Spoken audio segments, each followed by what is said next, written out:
Cheers. Jevon Daley. How are you, man? Tristan, what's up, buddy? Painkiller Fridays. We're live out on North Forest Beach at the Seacrest. I'm here with the locally famous Jevon Daley. So for many of you who don't know Jevon, and the many that you do, a little refresher on our relationship. We met in high school in the late 80s. Do you remember that? I do. I remember. Yeah, I do remember that. In DeRiggs' class. We did. So Jevon and I have had similar paths over the years. We've kind of been around here for many generations of bars, restaurants, live music venues, and playing, working, the whole thing through the years. And so we thought we'd just have a little chat about the evolution of Hilton Head nightlife and the music business here. This is from Daddy Zach's right up to modern day pool bar gyms. That's right. Maybe even before Daddy Zach's old post office. Oh, yeah. The Crow's Nest. Yeah. Whoa. Yeah. See, I never went in there, but I guess my parents did. Yeah. So one of my favorite gigs was at Daddy Zach's. We're going to say probably mid to early 90s, before Money Pennies, and your mum was playing with you guys. She was stealing the show. Yeah, she was sure quite the vocalist, quite the heartthrob on Hilton Head back in the day. What band was that? So I think she might have just kind of did a little sneak attack and came up and sat in with us maybe. One time we did a daytime thing, and like Gavin and I had our shirts off. I do remember you guys with your shirts off many times. Yeah. I don't know if it was that time. I seem to remember Marilyn got up, crushed a few songs, so maybe she was just jumping on one of your shows. I think she was probably either working at Santa Fe Cafe, which is still around, or maybe Cafe at Wexford. But she used to try to show us how important it was to entertain and smile. But as you know, we're selling smiles on Hilton Head. We are. It's all about entertainment factor. Jevon, Gavin, the whole family, Mike, Andy Pitts would put them in the family. Every time you guys get back out together, you sell out, whether it's the Jazz Corner or the Big Bamboo. It's just a really great story, Jevon's story, and along with that, the growth of the Hilton Head scene, because you've kind of been there from these last 30 years. So let's fast forward to today. How is it today compared to back then? Is it still as exciting? Is it better? Is it worse? Is it just different? I think it just depends on what kind of mood my daughters are in that day. Daughters can change everything. I can attest to that. As far as the music, hospitality industry is concerned, I feel like my involvement has kind of taken on more of a multi-dimensional aspect to it with, it's become a lot more than just getting a guitar. I felt like one of my mustache hairs was trying to creep into the shot. I feel like they're looking for something different than people were 30 years ago, maybe. Something different, but I do think that the musicians have evolved and understand our market a lot more, and they are bringing different things. We're offering a lot more. I think we've had the roasting room. Unfortunately, that's closed.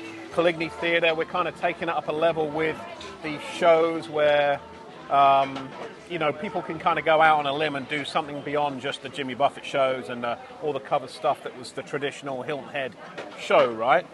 The Moondahs and David Truly did it, and we obviously had like big time acts coming through the old post office, but I still think it's important to give people what they want and also what they don't expect. I just think it's a lot deeper than that now. I don't get upset if someone comes up and requests a song that has millions of views on YouTube because they're not obsessed with music like I am, or they're not obsessed with a lifestyle like you are, like we are. They have a week off. Yeah. Well, that's a maturity, Jevon, that it's nice to see you've grown into, because I remember back in the day when you were doing low country ball shows at the Big Bamboo and somebody was screaming out Rocky Top, they wouldn't get it because Jevon was too cool to play it. Yeah, now trying to... Except if my mum asked for it. Oh, well, of course. Yeah, that's right. Yeah. Truth be told, the O'Grady's have supported us for a long time. You can't resist Pam Joy O'Grady. If she wants it, she's going to get it. Yeah. Well, I think Hilton Head has changed. It's not the super quiet town in the off-season. When we went to high school, I remember driving from the north end to the south end on a November night. I didn't pass one car driving down to Sea Pines. I think it was Justin's house or something. So now, in the off-season, I mean, it's March now, and it feels like summer. I mean, in December, it felt like summer. In January, it felt like summer. I mean, at some of my outdoor gigs, whether it's the Tiki Hut or, even in Bluffton, I mean, a Thursday night at Captain Woody's in Bluffton can be busier in February than it is in July because the weather's so nice. I mean, February was 87 degrees. So, it's amazing. Yeah.